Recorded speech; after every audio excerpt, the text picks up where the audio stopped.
Kita 10 detik lagi. Kita seperti biasa ya. Saya mute ini dulu ya. Apa namanya? Eh,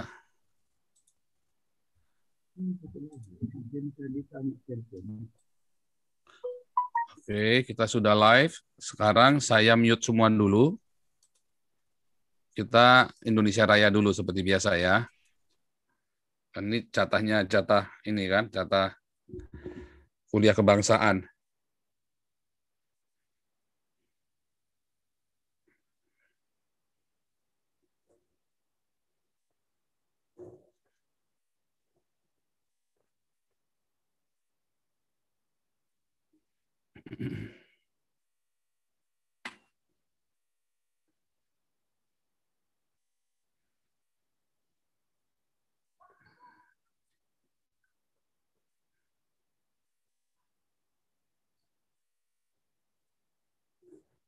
Oke, kita share screen.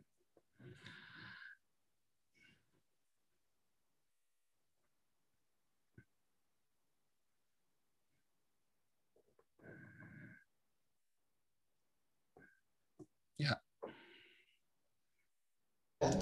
Dan langsung saja dengan kita acara deklarasi dan konversi pers berdirinya organisasi Setia Kita Pancasila.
Para tamu hadirin tetap berdiri, mengheningkan cipta dimulai.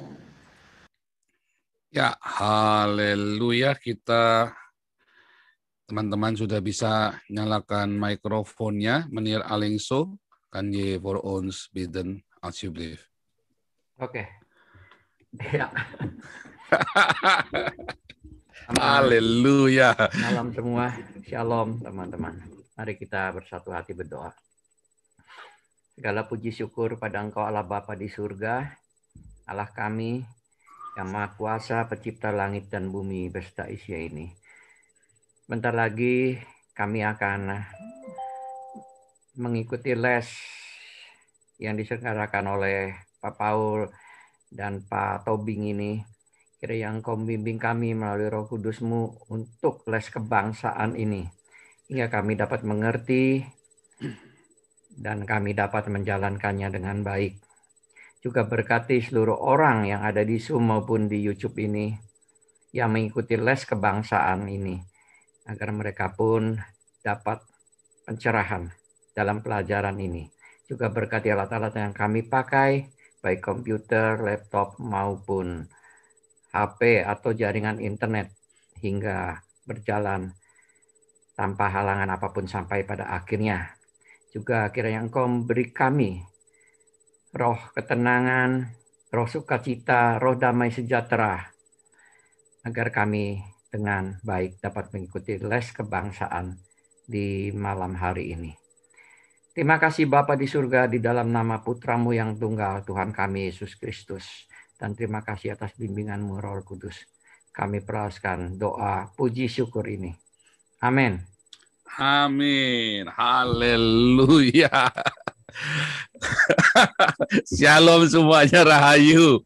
Yang ada di Indonesia, yang ada di Eropa, yang ada di Afrika, Rusia, Kanada, dan di Amerika, juga teman-teman yang ada di Suriname, rahayu juga yang ada di Australia, yang ada di New Zealand, yang ada di Cina, di Taiwan, di Hong Kong, dimanapun Anda berada, ya, yang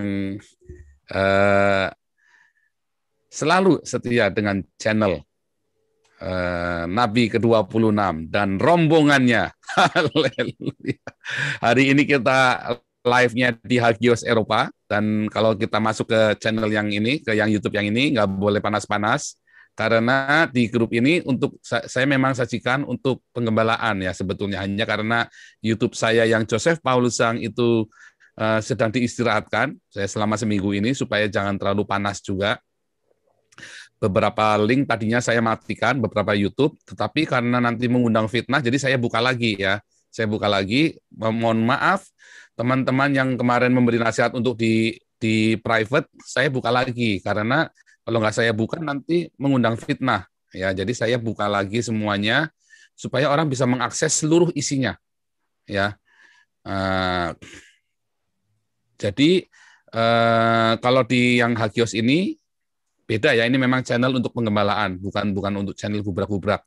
Teman-teman tolong bantu viralkan juga channel ini, karena untuk sementara kita mungkin dalam 1 bulan ini ya, kita live-nya di sini, bukan di sana. Nah, kalau di channel ini pokoknya nggak boleh terlalu panas ya, gubrak-gubraknya kurangin dikit ya, kecuali ada yang meledak nanti.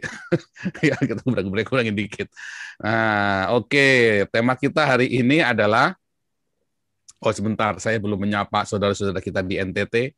Ya, kami mengasihimu yang di NTT, tetap teguh, tetap percaya, Tuhan beserta dengan kalian, dan kalian selalu ada di hati kami. Kita setiap hari selalu usahakan untuk bisa membantu kalian sebisa yang kami mampu, dan seperti biasa nanti di akhir saya selalu tampilkan link sebuah yayasan. Ya, saya tidak kenal dengan yayasan ini, tetapi yayasan ini yayasan punya orang Katolik. Ya, punya susteran amal kasih darah Kristus. Susteran amal kasih darah mulia ADM ya. Ya, itu yang kita gunakan karena kita percaya ya. Saya sudah menghubungi mereka, saya sudah kontak ke mereka. Kita nggak saling kenal sekali lagi. Jadi teman-teman nanti jangan terus nanti dikejar ke mereka, kasihan ya. Mereka itu nggak kenal saya beneran ya. Mereka nggak kenal saya. saya dapat nomor itu dari beberapa saudara seiman kita. Mereka email ke saya, terus kemudian saya kejar, saya cek teman-teman saya yang di Surabaya, saya suruh cek, ternyata benar ya, memang itu susteran Katolik.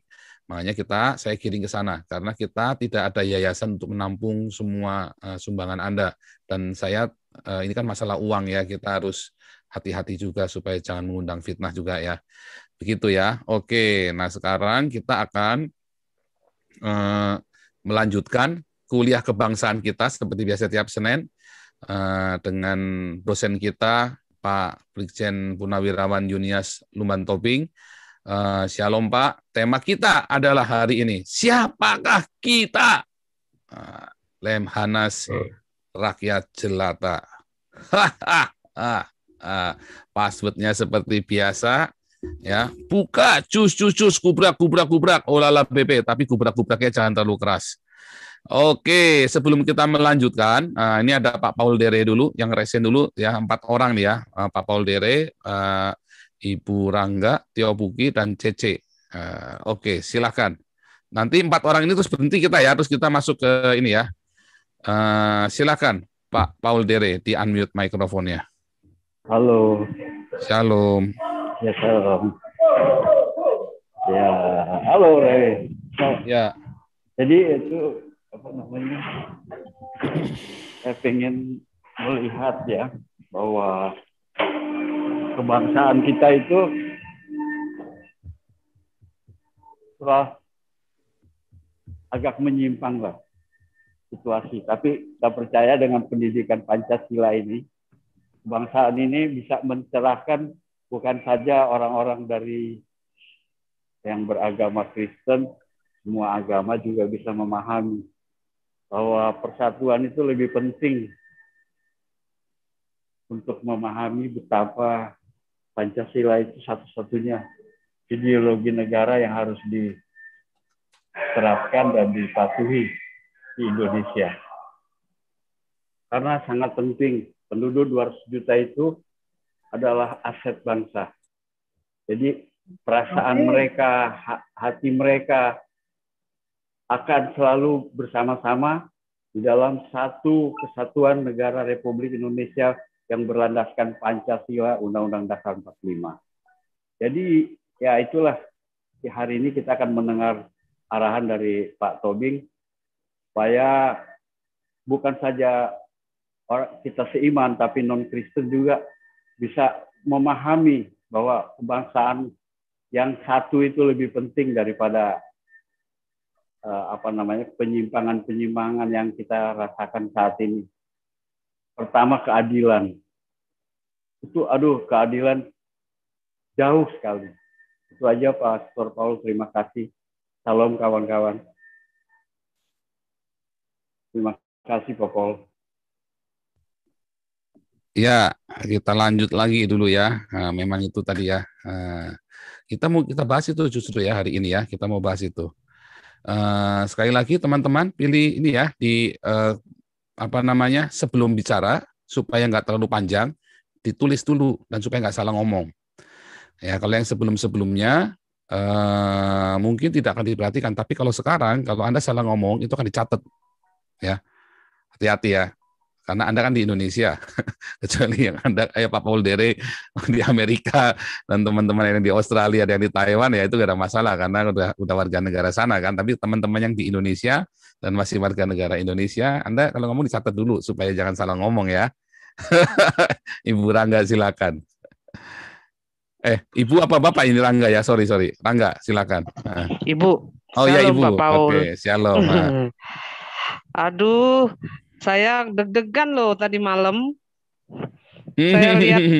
Saya lihat Bapak di Metro itu pas saya buka channel itu dibahas gitu. Terus saya bingung ini kok begini ya bangsa ini ya. Cuma hanya masalah padahal itu yang Pak Paul bahas itu yang sebelum-sebelumnya itu kan lebih kayak gawat lah perkataannya Jadi saya kok kayak dibesar-besarin ya Pak ya. Nah, jadi saya sampai itu kan diwawancara itu Polri-nya mau libatkan Interpol gitu kan. Waduh. Terus Pak Kapolrinya bilang, Pak Pausang itu katanya sudah jadi warga negara sana, dia negara asing katanya begitu. Nah, terus ada yang di YouTube itu bilang Pak Pausang itu ada di Hong Kong katanya. Macam-macam dah. Terus saya lihat itu PGI-nya bilang, PGI itu ininya Pak Gultom itu bilang mempertanyakan katanya teologinya Pak Paul gitu loh. Nah, jadi ya sudahlah, saya cuma berkomentar itu aja ya Pak ya. Terima kasih, salam. Shalom, oke. Lanjut dulu ya. Tio Buki. Silakan. Tio Buki? Ya, silakan Tio Buki. Rahayu kok Paul. Rahayu Tio Buki. Luar biasa nih, dari doa fajar udah standby lagi nih. Oh, sahabat sejati itu waktu lagi susah kok, itu baru kalau lagi naik daun, kalau lagi banyak duit banyak sahabatnya kok. Kan gitu. Kalau lagi banyak duit mah semua ngaku saudara, ngaku sahabat kok. Ini mana nih senior kita nih kok? Saya kan nggak masuk kemana ini. Sukuda apa itu Pak Hendro? Iya. Belum tahu ya? Kali, belum tahu mungkin. Iya. Saya sih yakin yang teman-teman yang di sini nih pada saudara Kopaul semua nih masih mau apa ya? Memangati, beri semangat sama Kopaul di sini nih semua. Haleluya. Masih ada ratusan ribuan kok. Ya, luar biasa, Tuhan baik. Oh, iya. Haleluya. Tadi masih masuk lagi tuh kok di TV One barusan. Iya. Terus saya pengen Pak Tobing udah masuk ya? Ada ya? Udah ada. Saya pengen nanya sih sama Pak Tobing. Halo Pak Jenderal. Belum jawab. Ya, dicatat aja kali kok ya. Halo. Salam Pak Jenderal. Ya, salam. Saya kemarin saya baru selesai baca ada bukunya Pak Komjen Dharma itu Pak.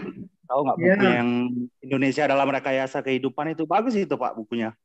Ya. Komjen Dharma kan bikin Pak Dharma Pangkerun itu bikin buku yang gambarnya gurita itu depannya, Indonesia dalam Rekayasa Kehidupan. Iya.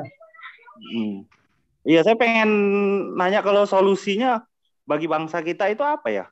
Menghadapi skenario global ini, Pak. Oke. Soalnya kayaknya susah sekali itu, Pak. Semuanya itu sudah menggurita itu, Pak. Dari mulai segi ekonomi, teknologi, budaya, semuanya kita kayak sudah digurita itu, Pak, bangsa. Tapi bukan cuma Indonesia doang sih sebenarnya, hampir semua bangsa itu ngalamin hal kayak gini, Pak ya. Jadi serba sulit. Apalagi tadi saya ada beritanya itu baru-baru ini yang vaksin Nusantara itu terkendala di BPOM kan. Jadi kayaknya mau kemandirian itu susah sekali. Urusan vaksin aja kita masih harus ini, Pak.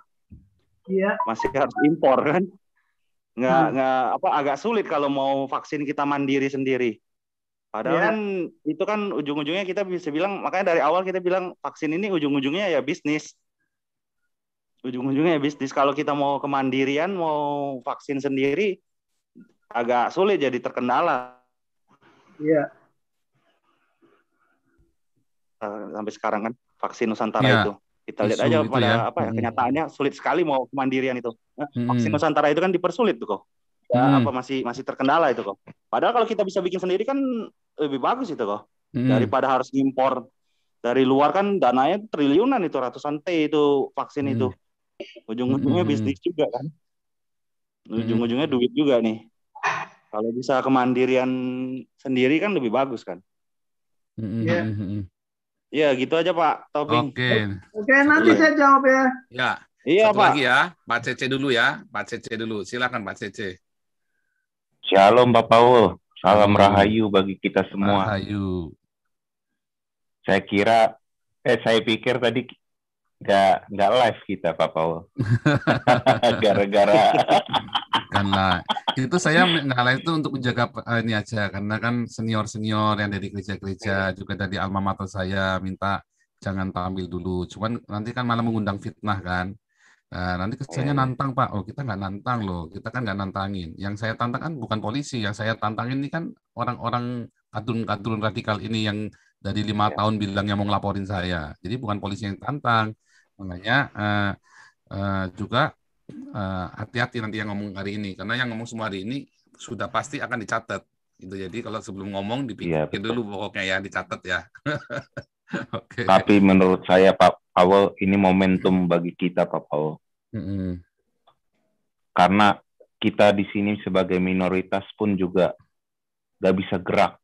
Sedangkan mayoritas dengan sebab ustadz-ustadznya itu sembrono aja, mereka mau ngomong apa kan jin kafir disalib. Apalagi si Yahya Waloni itu. Itulah saya menilai hukum kita itu tidak equal. Mereka pilih kasih. Nah, saya berharap dengan adanya ini pasti ini kan didengar ya sama pembesar-pembesar negara kita ini. Saya yakin.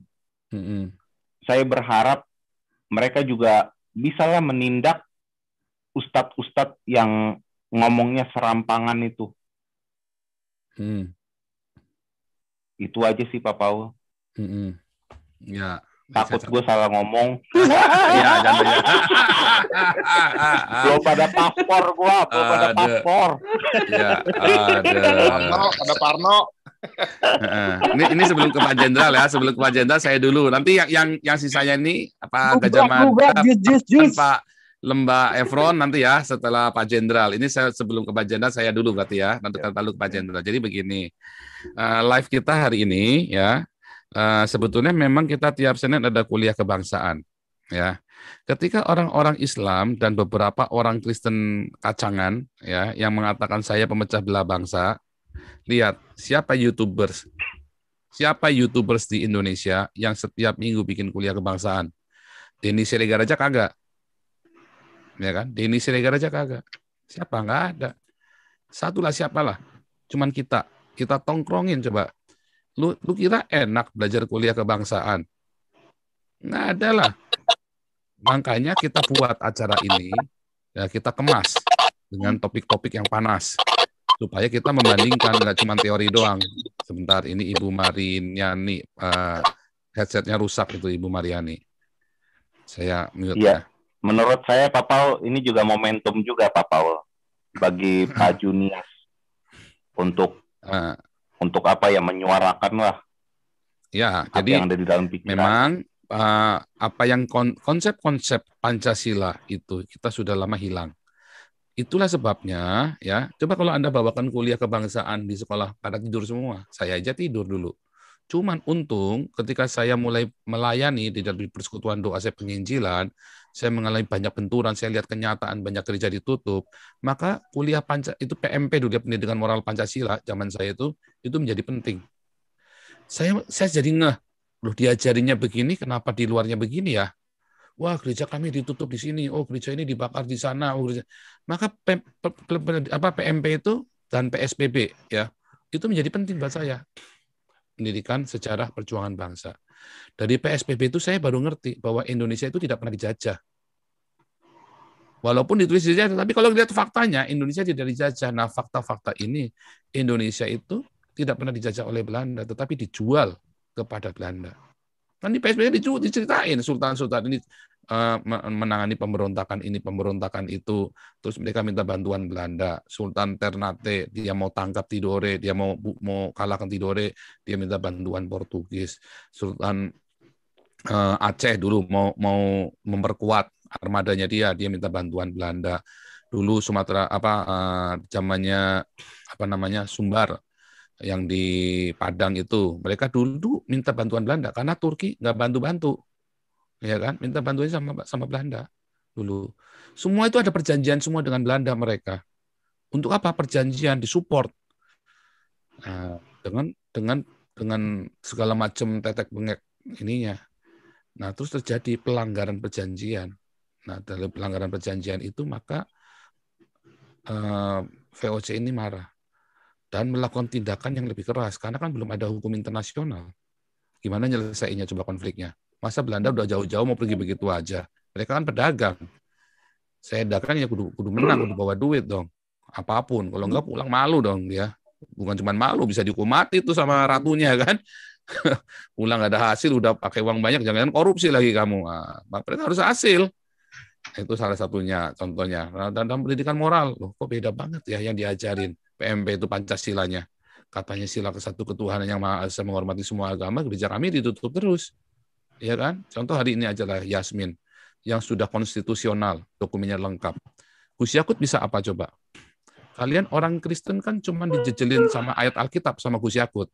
Tapi kan gereja Yasminnya tetap aja masih tutup sampai sekarang. Gereja kemarin malah ada gereja di Jombang itu HKBP ya, di Jombang ya, ditutup kan. Terus ada lagi GPDI, nggak boleh ibadah. Menterinya katanya moderat. Ya kan? Dan itu masih penutupan gereja itu masih terjadi. Sekarang saya dilaporin ke polisi kan. Dan memang saya suruh laporin polisi, ya kan?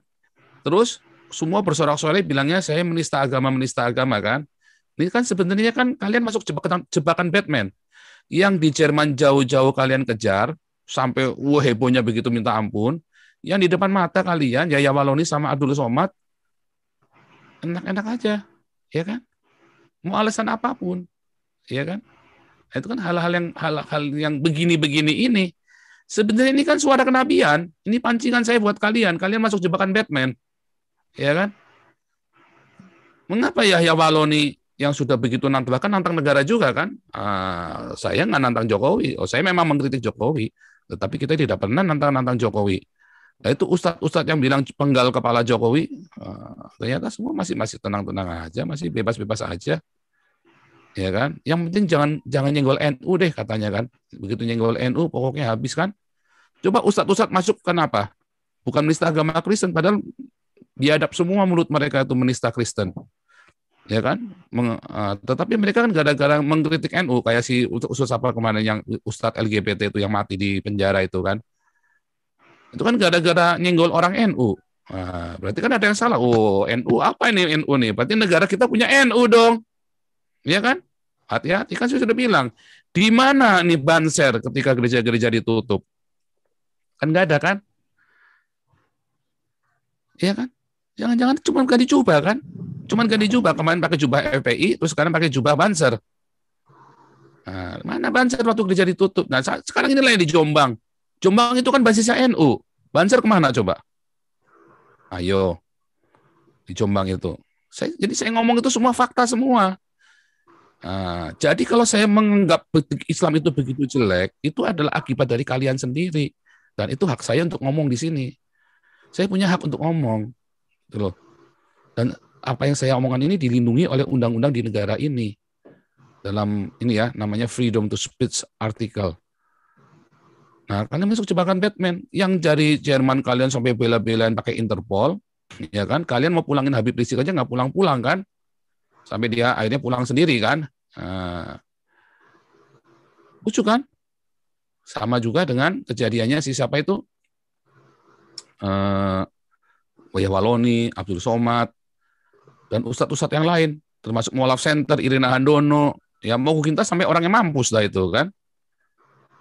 Aman-aman aja. Ani Kristian itu malah sudah DPO Cirebon, Mualaf Center. Aman-aman aja. Kenapa?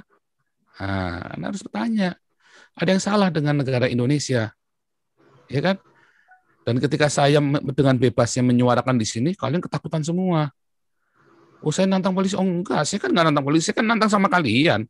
Bisa nggak ngelaporin karena ini kejadiannya Amil Al-Qadri 5 tahun yang lalu ngancam-ngancam saya mau lapor polisi. Haikal Hasan mau ke rumah saya kan. Haikal Hasan ke rumah saya beneran kan, tapi saya udah berangkat kan, udah pergi kan.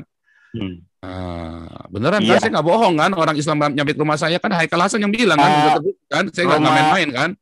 Rumah saudara Papau disantronin di Salatiga. Saya lihat di TV. Ya pokoknya itu kejadian itu si Haikal Hasan itu yang dulu ya kan, si Haikal Hasan itu. Ya kan? Jadi saya nggak ngebohongan, si Haikal Hasan itu benar-benar, kan Haikal Hasan sendiri yang bilang udah nyampe rumah saya. Kan itu saya bilang, orang Islam sampai nyatur, saya udah pergi pas orang Islam nyatorin di rumah saya.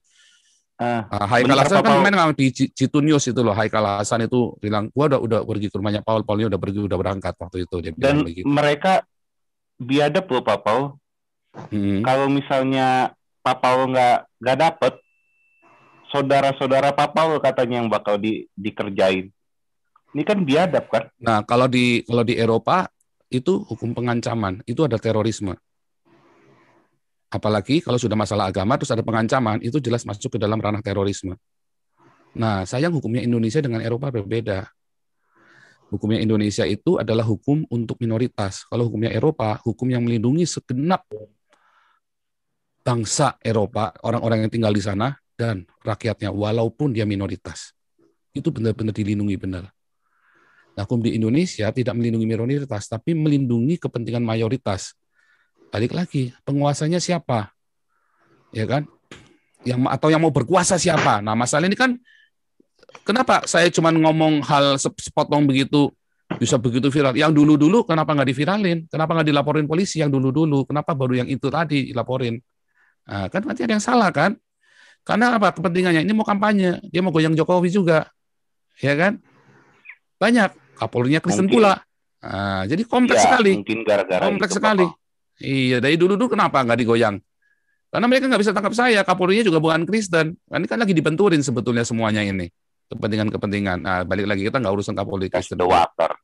Ya kan. Nah, bukan tes water, tekanan-tekanan juga. Yang teriak-teriak coba. Sekarang kan pada buka topeng semua, kadrun semua kan. Ternyata mereka adalah orang-orang agama, orang-orang kadrun yang menyusup, menyamar menjadi nasionalis kan. Kebongkar semua kedoknya kan. Nah, jadi kelihatan kalau mereka benar-benar nasionalis. Pertanyaannya, ya si Husin Alwi, kenapa dia nggak tangkap si Yahya Waloni, ya kan? Yang sudah jelas menerima agama Kristen, yang menista agama Kristen. Itu kan jelas-jelas terang-terangan. Kenapa Abdul Somad terang-terangan menista agama Kristen nggak ditangkap? Dan yang lain-lain banyak ya, semua nggak usah. Inilah yang dua inilah ya yang kelihatan banget lah, yang santer dulu kan. Nah terus yang ketiga tadi, yang pertama kan, yang ketiga balik lagi ya. Yang saya suarakan di sini adalah sebuah pengalaman saya selama saya di Indonesia, ya kan.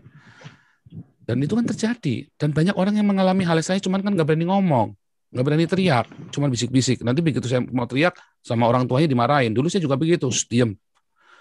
Apakah saya nggak pernah bikin jelek? Oh saya kan bilang, saya kan juga dulu pernah bikin salah, makanya saya ngerti dalam-dalamnya.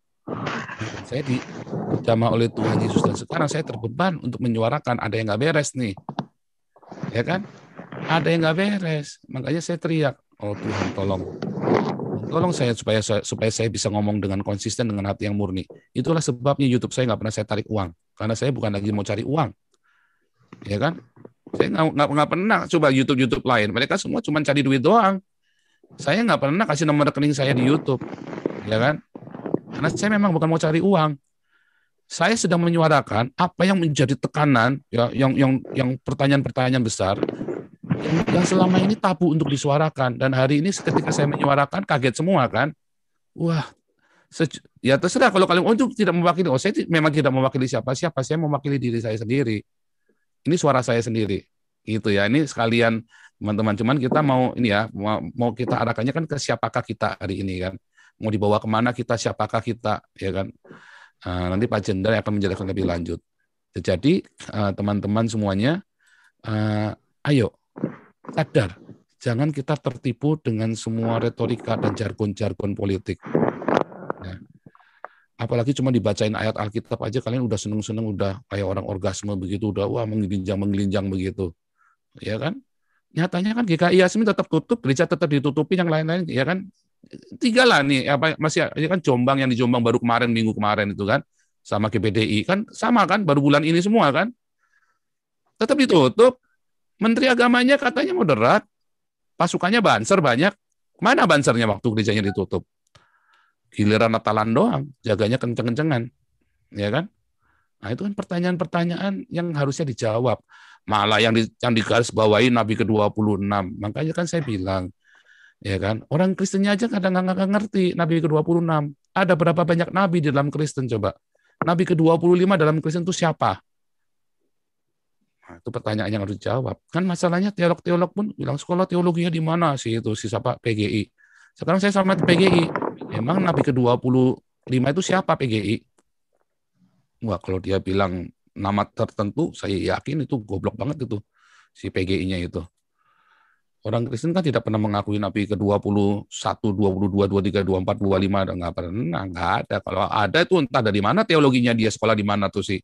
Atau mungkin dia yang mungkin sekolah teologi yang bodong, atau dianya sendiri yang bolos nggak sekolah teologi, ya kan? Nah, itu kan pertanyaannya. Tuh sama ketua PGI atas apa sekjennya PGI siapa itu ya, Bung Tom itu. Saya mau tanya, kamu sudah baptis orang Islam berapa banyak? Kan simpel kan? Atau kamu cuma cari duit aja di PGI? Wah, keras banget ini ya. Tapi harusnya kita nggak boleh keras-keras ya. Oke. Oke, gitu dulu Pak Jenderal, silakan Pak Jenderal. Oke. Selamat malam untuk yang di Indonesia. Selamat siang untuk yang ada di sana. Salam damai sejahtera tanpa batas bagi kita semua. Haleluya.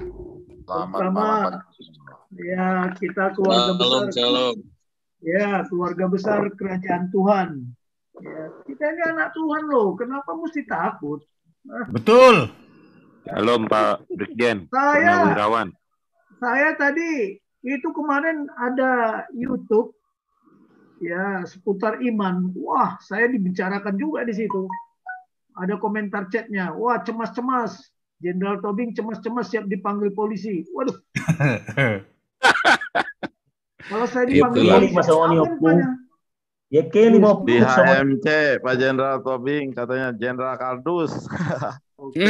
Oh iya di HMC tuh katanya Jenderal Kardus tuh ngomongnya tuh, kurang ajar tuh.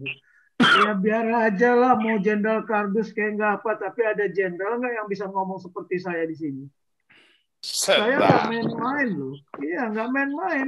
Sejak saya masuk Taruna sudah mendalami. Makanya saya mencari Pancasila itu katanya ciptaan si A, ciptaan si B, dia siapa segala macam. Ternyata ciptaan Tuhan. Bingung orang Batak sekampung di Tarutung sana. Amin. Waduh. Jadi begini. Ini saya juga mendadak ini kan Pak Paul apa tema kita. Jadi siapakah kita? Nah, jadi mengapa kita angkat tema ini? Ini mendadak, nggak ada di dalam benak saya pun nggak terpikirkan tadi karena kemarin Pak Paul membuat tema siapakah aku, ya kan?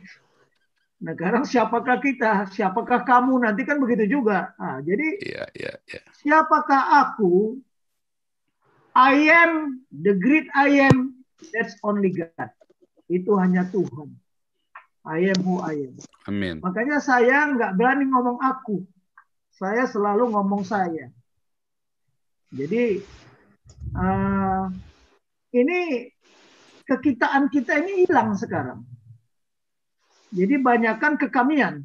Nah ini yang bahaya ini. Jadi semangat kekitaan itu hilang di era-era belakangan-belakangan ini. Tadi kalau si Rangga bilang, wah ini Pak Dharma, iya. Itu mah sudah lama menjadi kajian kita. Nanti tolong dibuka Pak Paul ya. Saya sudah barusan kirim. Yaitu kemarin saya webinar sama tokoh-tokoh nasional. Ya. Tapi beginilah. Siapakah kita? Nah kita ini bisa menjadi warga negara kerajaan Tuhan.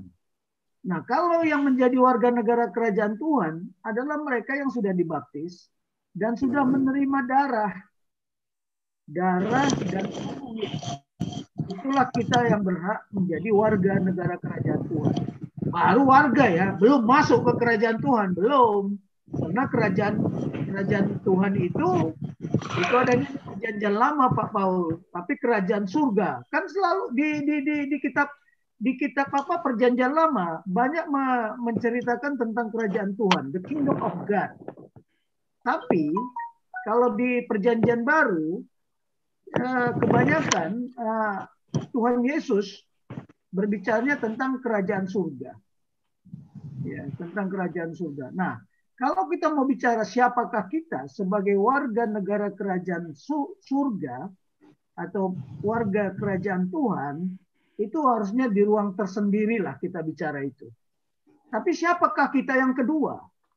Ya, itu kita yang pertama. Nah, siapa kita yang kedua? Kita warga negara Kesatuan Republik Indonesia. Nah, siapa lagi yang ketiga? Mungkin di antara kita ini juga ada warga negara kerajaan kegelapan. Makanya kerajaan terang, kerajaan kegelapan, dan warga negara Kesatuan Republik Indonesia.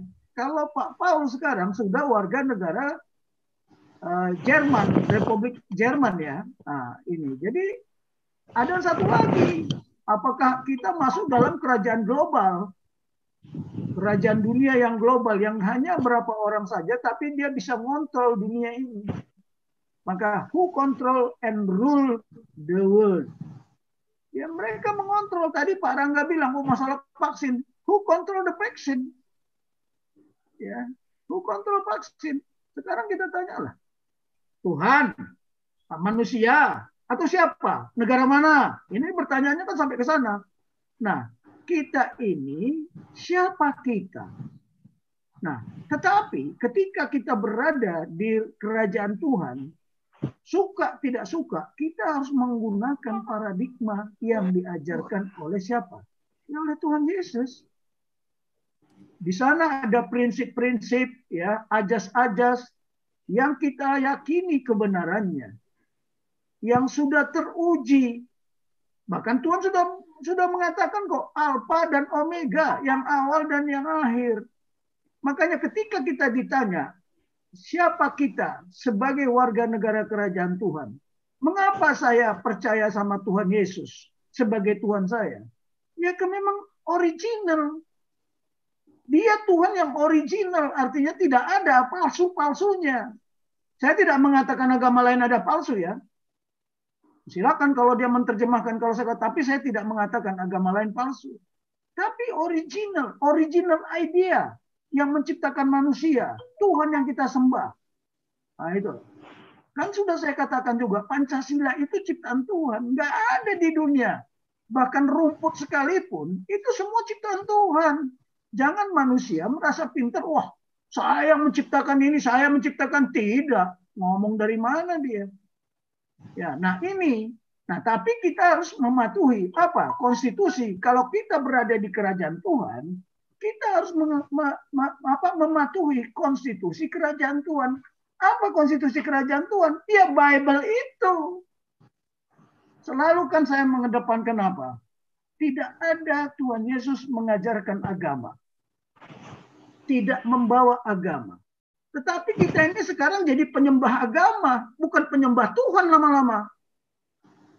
Nah ini, hati-hati ya. Sekarang ya, kita bicara paradigma. Paradigma penista agama.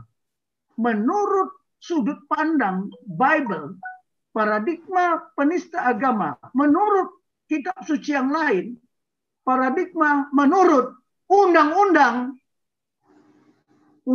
Negara Kesatuan Republik Indonesia.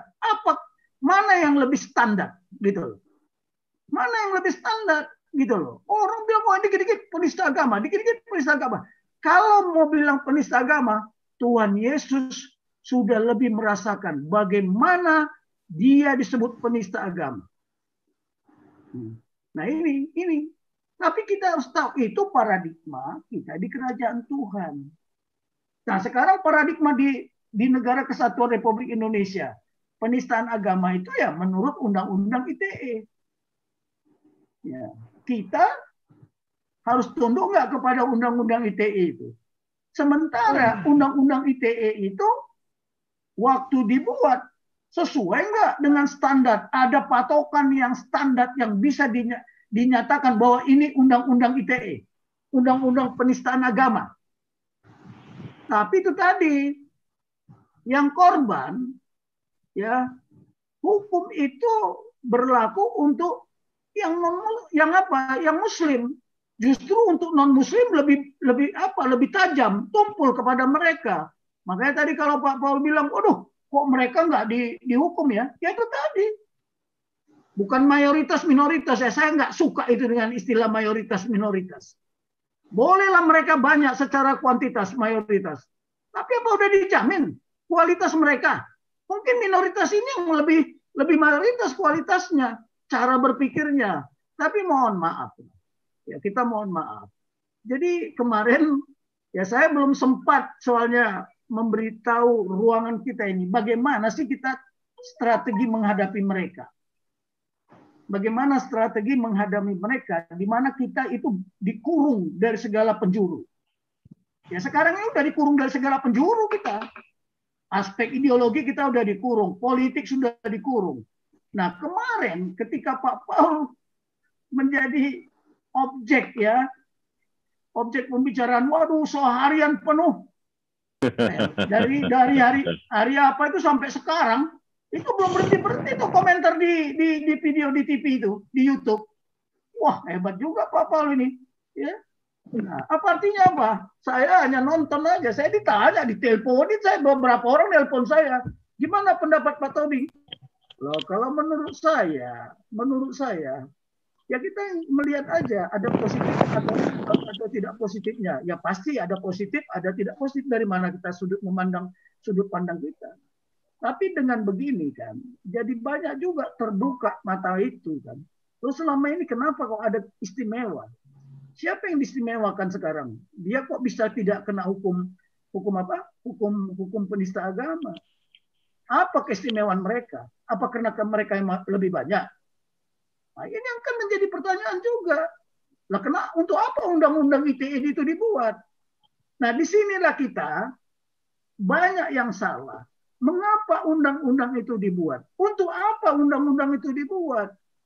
Nah, sekarang coba ya, kalau kita amati kasus-kasus yang pernah terjadi, makanya kita nggak boleh mengabaikan what was. Saya selalu kan berpikirnya what was. Apa yang telah terjadi selama ini? Ya, ketika seorang ibu di Tanjung Balai, ya kan itu dihukum berapa tahun? Ahok dihukum berapa tahun? Saifuddin Ibrahim dihukum berapa tahun? Malah saya menjadi tanda tanya, kenapa Saifuddin Ibrahim itu dihukum sampai 4 tahun? Tapi Ahok kok 2 tahun? Sama-sama menista agama. Nah kan begini ada tebang pilih ya. Ada tebang pilih. Nah ini memang kita sudah berat menghadapi situasi kayak gini. Perlu waktu kembali ke jati diri bangsa kita ini. Makanya saya katakan kita kembali ke jati diri bangsa kita. Nah di era globalisasi ini terjadilah paradigma. Who are we? Who are not we? Siapa kita dan siapa bukan kita? Di pihak kita ngomong begini, di pihak yang lain ngomong yang lain lagi. Siapa kita? Oh itu bukan kita. Nah, yang begini-begini inilah yang menghancurkan bangsa ini. Persoalannya sekarang, konflik yang terjadi di sini, apakah ini didesain? Itu yang pertanyaan, desain. Makanya harus kembali ke jati diri bangsa. Sesuai dengan 10 paradigma yang saya kemas. Saya hanya mengemas. Ya, saya hanya mengemas. Dan itu sudah ada sejak dulu. Sampai Indonesia merdeka dan terus berlanjut. Ya kalau kita mau mengikuti perkembangan paradigma nasional itu, ada dasar cita di sana. 10 cita-cita itu ada di situ. Mulai dari paradigma pertama. Nanti kalau memang ada kesempatan itu harus kita ulang-ulang, Pak Paul. Karena mungkin di Zoom ini tidak semua orang pernah mendengar sejak pertama. Dan itu belum kita jabarkan ya. Itu baru preliminary lah, introductory. Kalau dalam bahasa kalau di dalam kegiatan belajar mengajar itu masih introductory, pengenalan baru. Sekarang kalau ditanya pusat kekuatan bangsa kita Indonesia itu ada di mana? Ditanya anak-anak muda itu udah nggak tahu, udah hilang semuanya. Jadi udah luntur, apalagi bicara Pancasila. Pancasila itu hanya apa? Implementasinya mana? Nah, jadi ini siapa kita itu perlu kekitaan itu perlu kita kembangkan. Ya kita itu katanya satu nusa, satu bangsa, satu tanah air, satu bahasa persatuan. Nah kalau si Muhammad Kece itu hebat juga Bapak ini. Dia bilang kita dijajah. Memang penjajahan budaya itu lebih berat dari penjajahan yang bersifat fisik sekarang. Budaya itu paling berat. Makanya kita sekarang digiring ke budaya-budaya Arab-Araban. Ya. Nah, ya kan? Ya itu yang berat itu di situ. Nah sekarang bagaimana budaya nasional itu terus dikembangkan. Makanya Pak Paul nanti kita kalau memang Zoom ini jangan berhenti sampai ke tujuan. Kalau di dalam doktrin militer sasaran harus dicapai, tujuan harus dicapai, tidak boleh berhenti sampai tujuan itu dicapai. Mau dibilang amin. Mantap. Lanjut, Pak Jenderal. Pak Jenderal. Bosan takut, bosan. Jangan. Laskar Kristus. Tuhan Yesus bersama kita. Jangan terus khawatir. Jadi ini ya, penjajahan budaya penjajahan budaya ini lebih berat dari penjajahan secara fisik. Haleluya. Karena mindset yang dimainkan itu kan mindset. Nah, ketika tadi Pak Paul dikatakan menistakan agama, apa yang menjadi pengamatan kita? Oh, disinilah kelihatan. Kalau saya melihatnya dari sudut pandang nasionalis ya. Oh, semangat Pak Jenderal. Benar ini apa? Yang bukan nasionalis gitu loh. Ya. Saya melihat ada juga tokoh-tokoh Islam, ya sudahlah, itu kan pendapat seseorang. Mau dia mau disebut Nabi 26 kek, mau apa kek, itu pendapat dia. Tetapi kan harusnya begini, pendapat dilawan dengan pendapat kok dilawan dengan undang-undang. Tapi saya nggak ngerti lah. Inilah yang makanya saya bilang, setelah reformasi, nanti tolong dibuka Pak Paul ya, biar tambah jelas. Setelah reformasi, kita ini konflik paradigma. Dan konflik paradigma, ya paradigma di dalam kehidupan berbangsa dan bernegara, kita tuh di pusarannya paradigma nasional, di pusaran konfliknya itu bermacam-macam, di konflik paradigma regional dan global. Nanti kita buka ya, kenapa bangsa ini bakal dihancurkan. Karena itu kita selalu menyampaikan, waduh Indonesia akan jadi macan Asia kembali. Ya mana mau negara apa? Dan negara yang di sekitar kita ini mau kita menjadi negara yang hebat? Enggak lah. Saya beritahu. Tapi mereka punya strategi. Bagaimana kita tetap menjadi negara yang bodoh. Lo mana mau orang yang maintenance power, dia nggak akan memberikan kesempatan kita untuk menjadi yang pintar. Sama juga pejabat-pejabat elit-elit ini. Mana mau kita lebih pintar dari dia. Kalau orang mau memelihara kekuatannya, dia tidak akan memberikan kita tambah pintar. Justru dia seolah-olah mengedukasi, tapi kita tambah bodoh. Coba aja lihatlah. Ya, itu kan sudah rumusan itu, logika, dan itu doktrin. Ya, mana mau nggak junior lebih pintar dari senior? Di Indonesia nggak mau. Ya, nggak mau kalau juniornya lebih hebat dari seniornya, nggak mau, gengsi. Nah itu juga sama juga kalau kita masuk ke paradigma kepercayaan, nggak mau kalau kepercayaan mereka itu lebih rendah daripada kepercayaan yang satu lagi, kan begitu. Tapi saya tidak menyebutkan yang lain-lain lah ya, tetapi inilah yang terjadi. Wah banyak yang komentar, tapi dia memang menurut sudut pandangnya masing-masing lah, silahkan aja, nggak usah khawatir. Cuman saya mau sampaikan sama Pak Paul. Kata-kata, memang kepemimpinan yang saya berikan di dalam kuliah, dalam proses belajar mengajar, ya di antara kita bersama itu belum tuntas. Di situ kata kunci kepemimpinan itu influence, mempengaruhi, berkomunikasi. Nah, saya bukan mau mengajari ya, tapi ada strategi bagaimana kita mempengaruhi seseorang.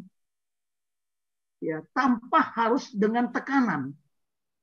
Nah, kalau Pak Paul dia langsung serang aja, ya kebetulan paradigma yang dia junjung tinggi adalah paradigma yang ada di Eropa atau di Jerman. Artinya apa?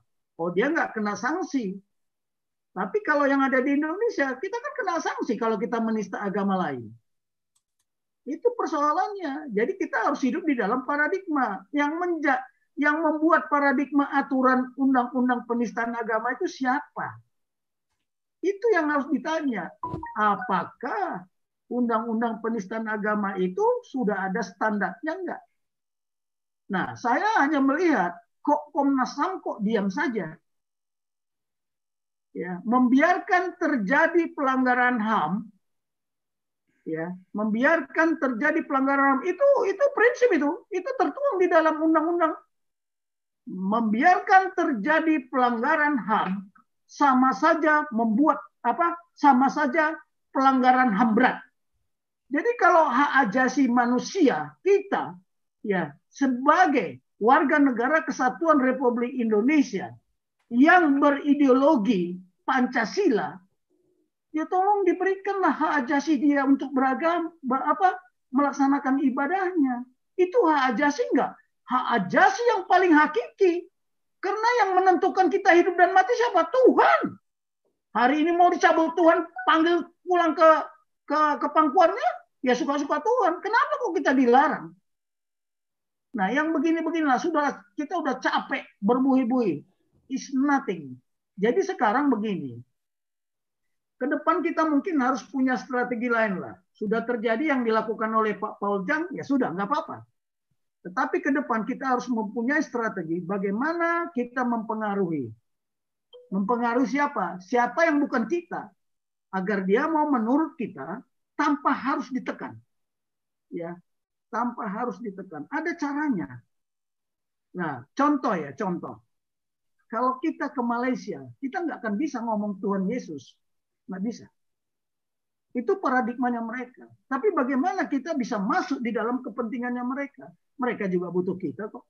Mana ada tidak butuh kita. Sekarang kita benci Israel. Ternyata Ethiopia yang tadinya negara miskin, sekarang menjadi negara kaya di bidang pertanian. Karena dia mau kerjasama dengan Israel. Nah kita sampai sekarang belum mau. Nah yang begini-begini nih paradigma. Nah satu lagi, ada paradigma kalau kita hidup di kerajaan kegelapan. Siapa bilang kerajaan kegelapan itu nggak ada? Itulah di Pancasila itu, simbol bintang itu adalah simbol bintang kerajaan terang, kemudian di belakangnya hitam, itulah kerajaan kegelapan itu. Disitulah banyak masalah. Tetapi kita harus percaya, dengan adanya bintang, di situ yang terang benderang, semua masalah bisa diselesaikan. Jadi masalahnya Pak Paul ini kembalikan aja kepada Tuhan yang Maha Kuasa, kepada Tuhan Yesus. Tuhan Yesus sudah berjanji, Tuhan sudah berjanji, aku akan menjaga firman-Ku. Tapi saya nggak lupa itu di ayat berapa itu. Haleluya. Amin. Sampai akhir zaman, aku tidak sekali-sekali aku tidak meninggalkan engkau. Bosan takut.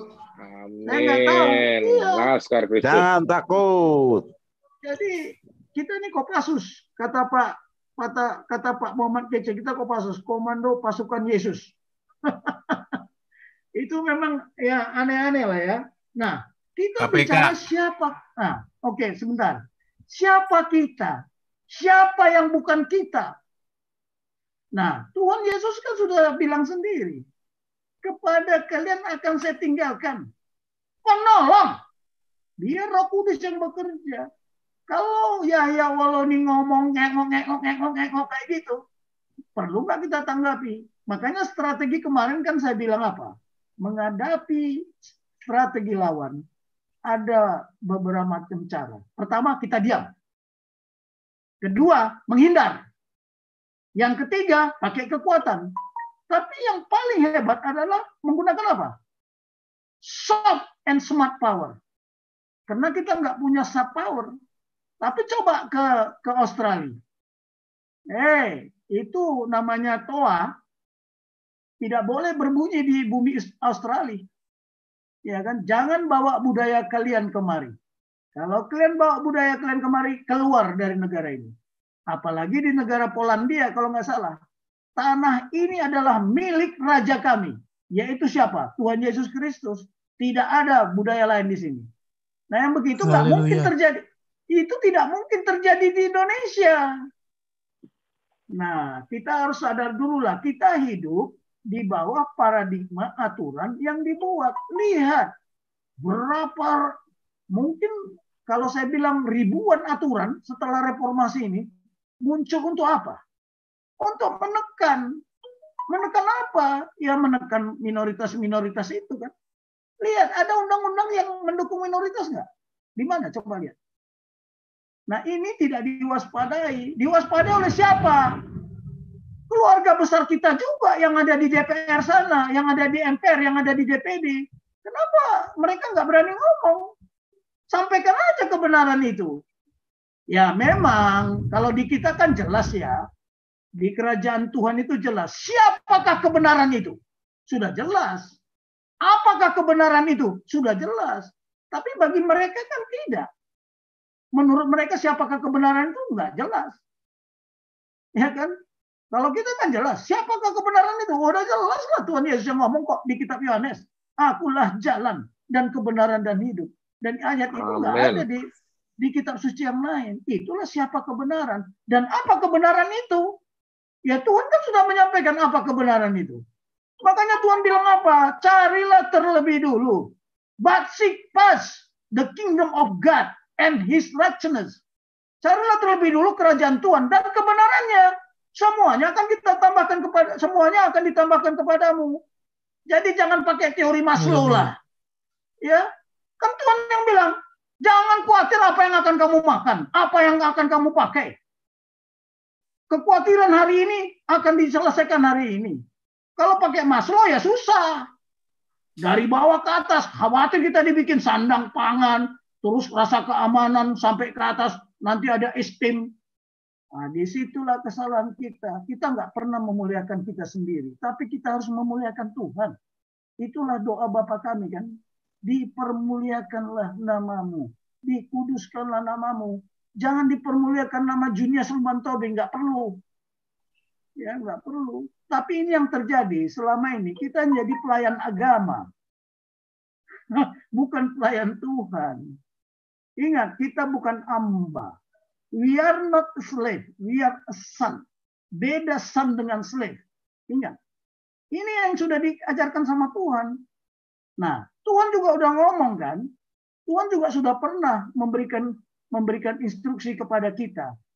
Kepada kamu sudah saya berikan kunci kerajaan surga. Kepada mereka tidak. Lah, ini siapa? Siapa yang mereka itu? Siapa yang kita itu? Mu itu siapa? Ya kita inilah yang sudah ditebus.